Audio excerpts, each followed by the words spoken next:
Assalamualaikum warahmatullahi wabarakatuh. Di sini saya akan menjelaskan sedikit tentang kalimat efektif yang sebelumnya sudah dibahas oleh kelompok 8.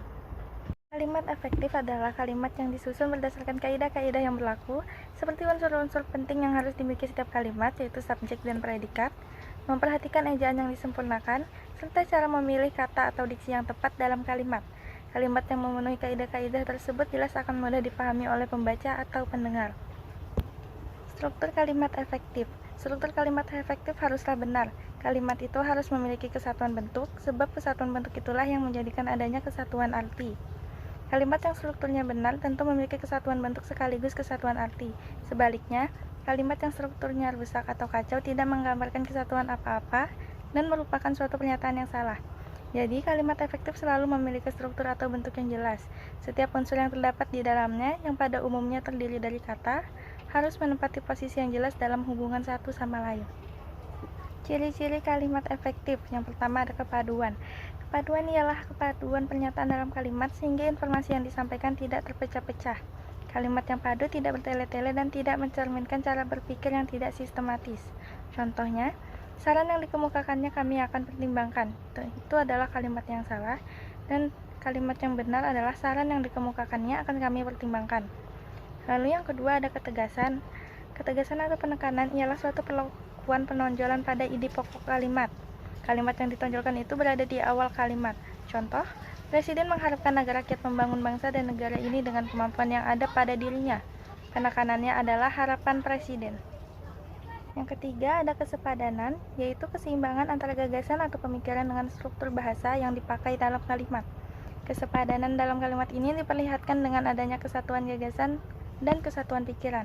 Ciri-ciri kalimat yang memiliki kesepadanan struktur yaitu yang pertama, memiliki subjek dan predikat yang jelas. Contoh, tidak diharapkan oleh bangsa manapun krisis ekonomi, tetapi kenyataannya kita harus dapat menerimanya dengan tabah. Kalimat tersebut adalah kalimat tidak efektif. Kalimat efektif yaitu contohnya adalah krisis ekonomi tidak diharapkan oleh bangsa manapun, tetapi kenyataannya kita harus dapat menerimanya dengan tabah.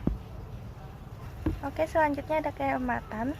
Kalimat efektif tidak menggunakan kata-kata atau frasa yang tidak perlu digunakan.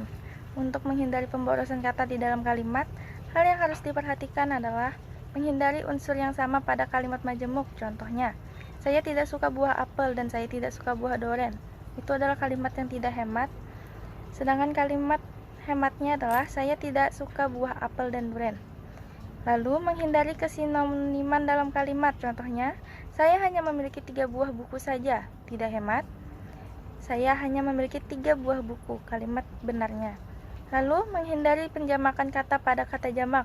Contoh, para mahasiswa-mahasiswa berunjuk rasa di depan gedung rektorat. Kalimat tersebut tidak hemat karena sudah memakai kata dan dilanjut dengan mahasiswa-mahasiswa. Kalimat yang seharusnya adalah para mahasiswa berunjuk rasa di depan gedung rektorat. Lalu ada kecermatan. Kalimat efektif ditulis secara cermat terdapat dalam diksi sehingga tidak menimbulkan tafsir ganda dan kecanduan dalam kalimat. Contoh, mahasiswa perguruan tinggi yang terkenal itu menjadi putri Indonesia tahun ini. Itu kalimat tidak cermat. Mahasiswa yang berasal dari perguruan tinggi yang terkenal itu menjadi putri Indonesia tahun ini. Kalimat cermat. Lanjut ada kevariasian. Kalimat efektif menunjukkan penggunaan kalimat yang tidak monoton. Kalimat yang digunakan sebaiknya bervariasi dengan memanfaatkan jenis-jenis kalimat yang ada dalam bahasa Indonesia. Selain itu, variasi dalam panjang pendek kalimat dan pengertian unsur di awal kalimat juga menandakan keefektifan kalimat. Contoh, anak membutuhkan perhatian dan kasih sayang orang tua. Yang kedua, dibutuhkan perhatian dan kasih sayang dari orang tua kepada anaknya. Yang ketiga, perhatian dan kasih sayang orang tua dibutuhkan anak. Selanjutnya ada kelogisan. Ide kalimat dalam kalimat efektif dapat diterima atau dimengerti oleh akal dan sesuai dengan kaidah EYD. Yaitu contohnya adalah waktu dan tempat kami persilahkan, tidak logis. Bapak kepala sekolah, kami persilahkan maju ke mimbar, logis. Lanjutnya ada keparalelan. Keparalelan adalah kesamaan bentuk kata atau makna yang digunakan di dalam kalimat. Yang dimaksud dengan kesamaan bentuk kita adalah jika kata pertama bentuk verba, maka kata selanjutnya berbentuk verba. Namun, jika kata pertama berbentuk nomina, maka kata selanjutnya berbentuk nomina. Contoh, Ami menulis surat, tidak paralel makna. Ami menulis surat paralel. Selanjutnya ada syarat kalimat efektif. Terdapat 2 syarat dalam menyusun kalimat efektif, yaitu adalah yang pertama ada kebenaran. Kalimat efektif harus disasarkan pada penulisan yang baik dan benar, sesuai dengan ejaan yang dianjurkan. Kaidah kebahasaannya ketat mengikuti tata bahasa baku. Yang kedua ada kepaduan. Kepaduan ini berkaitan dengan logika kalimat. Pilihan kata dalam menyusun kalimat harus padu, sehingga membuat kalimat menjadi utuh dan tidak sumbang. Unsur kalimat efektif. Unsur kalimat efektif ini terdiri atas subjek, predikat, objek, dan keterangan. Syarat untuk membuat kalimat dapat dipenuhi minimal dengan unsur dan predikat. Namun dalam kalimat efektif perlu kehadiran objek atau keterangan agar kalimat terkesan utuh.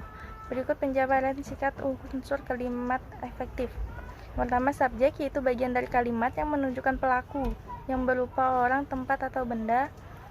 Kedua, ada predikat, yaitu bagian kalimat yang menunjukkan apa yang dilakukan oleh subjek, biasanya berupa kata kerja. Lalu ada objek, bagian kalimat yang menunjukkan hal atau benda yang menjadi bagian sasaran, biasanya berupa nomina. Dan yang terakhir ada keterangan, yaitu kalimat yang menunjukkan tujuan, cara, waktu, tempat, atau sebab akibat, biasanya ditandai dengan penggunaan konjungsi atau kata hubung.